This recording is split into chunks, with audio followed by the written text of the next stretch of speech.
Itong ginawang interview ni Pinky Wave kanina sa CNN Philippines kung saan in-interview niya naman itong si Guido, itong Octa Research mga kabanat. So ayon kasi dito kay Guido, tila ay inalmahan niya dito yung balak ng kasi ang Manila ngayon mga kabanat ay nasa alert level 2 na. Simula ngayon daw ay maging alert level 2 na at napakaluwag na ang Manila mga kabanat. Di ako magkakamali, nasa 70% na yung papayagan at yung mga tao doon ay parang may option na sila kung gusto nila mag-face shield o hindi. So ngayon itong Octa Research, tina-timing din naman nila ngayon ang parang kinokontra nila yung ginagawa ng gobyerno.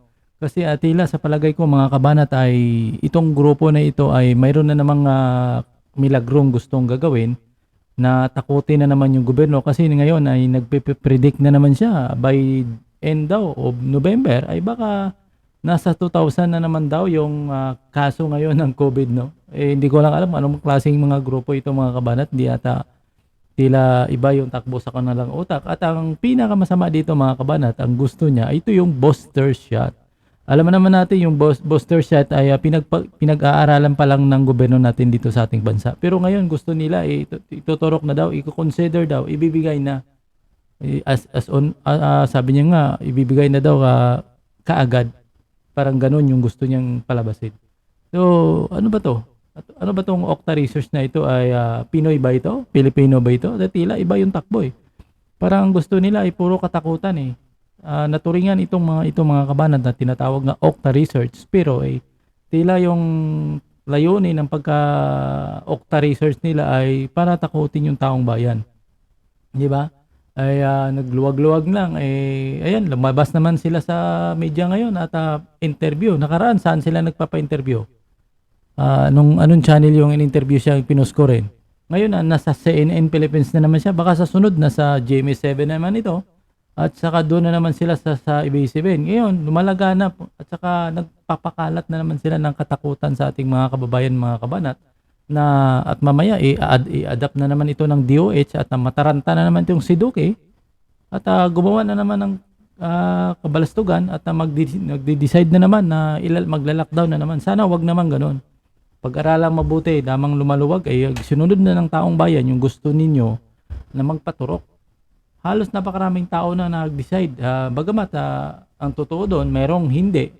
Mayroong mga tao na ayaw talaga magpaturok pero napilitan lamang dahil sa protocol ng gobyerno na kailangan talaga magpabakuna. Napilitan lang. So ginawa na ng mga tao yan. So sana ibigay naman sa tao yung karapat-dapat na kanilang hinihingi. Kaya sinunod na ng gobyerno ang gusto nila na magpabakuna. So sana sundin din ng gobyerno yung ilang pangako. Kasi sila din naman nagsabi, once nga nabakunahan ka na, hindi ka na carrier di ba? Hindi ka na manghahawa. Yun naman lagi namang sinasabi si President Duterte, lagi mini-mention 'yan. So sana naman ay tuparin din ng gobyerno.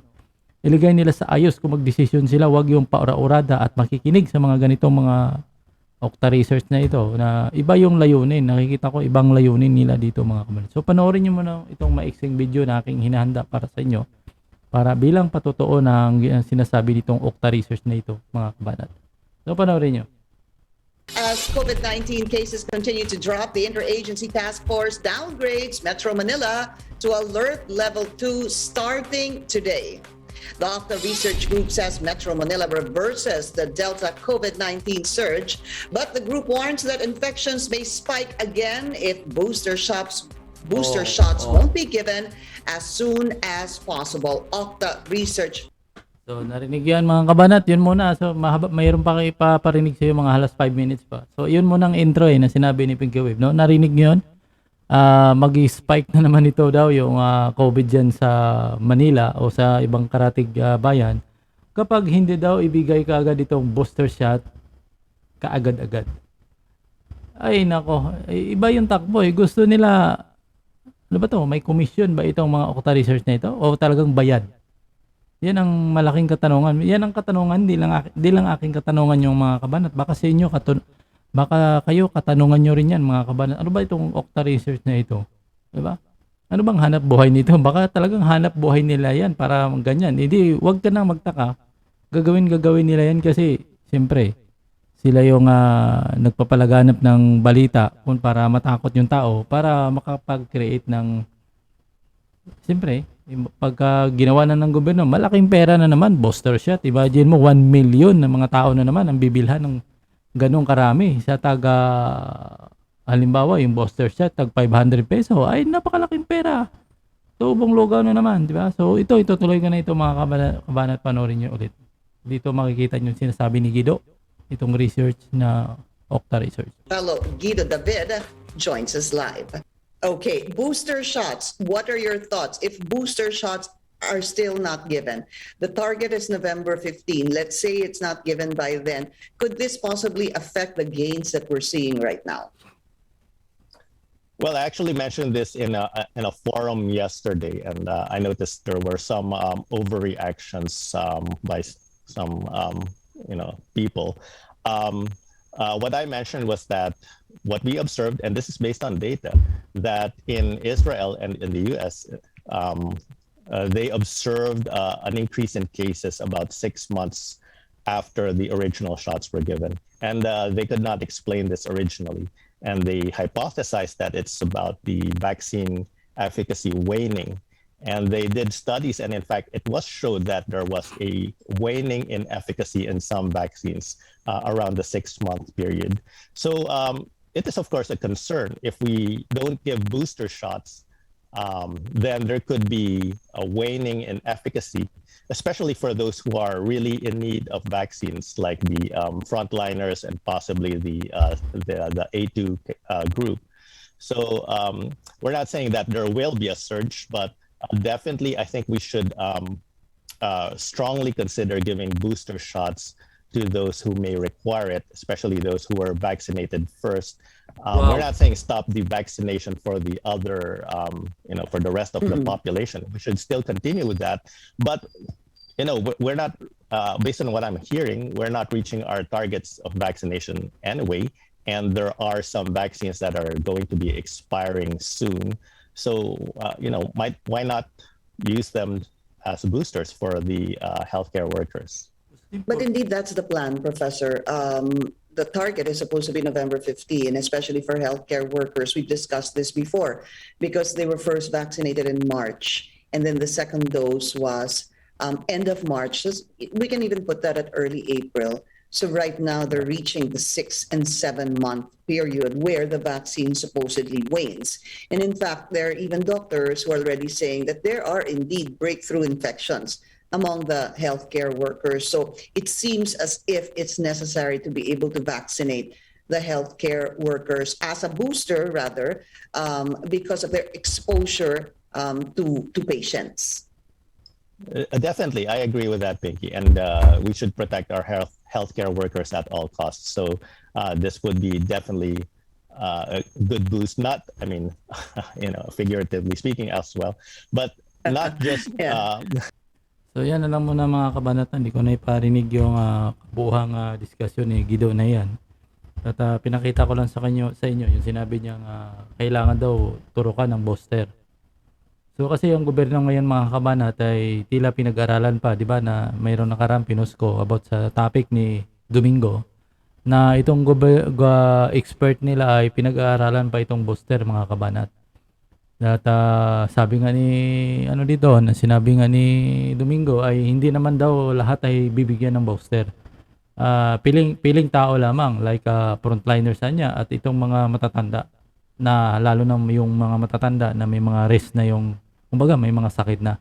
Yun. Pero parang dito sa topic ni Guido ay tila gusto niya lahat ng nakatikim ng bakuna ay gusto niya ibo-booster shot eh. So pag ganitong mga pananaw, kasi kapag dinaritso natin itong discussion niya, lalo na kung hindi ko ito kinat mga kabanat, ay makikita mo talaga na parang nananakot na naman sila. Sa tingin ko kasi, bakit kaya kailangan nyo pa sa media, magsalita?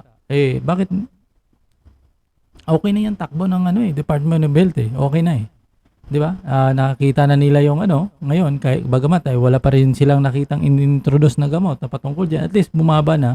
Ngayon lumabas na naman itong mga to at para mamaya kung ano-ano na naman gagawin, pasukan na naman ng demonyo yung namumuno diyan sa Department of Health at mamaya ay maisipan na naman mandatory swab test na naman sila sa buong bansa.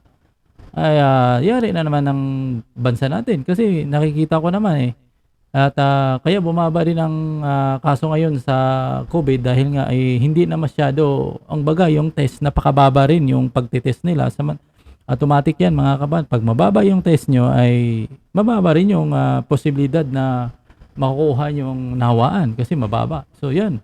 Kasi nakikita ko nakaraan dahil tumataas yung issue ng COVID dahil napakataas yun ng demand na kanilang pinaggagawang pagtetest. Imagine mo, maabot sila ng 70,000 per day yung test at nagpo-positibo doon ay 20,000, nasa 20,000 pa mahigit pa yung nagpo-positibo.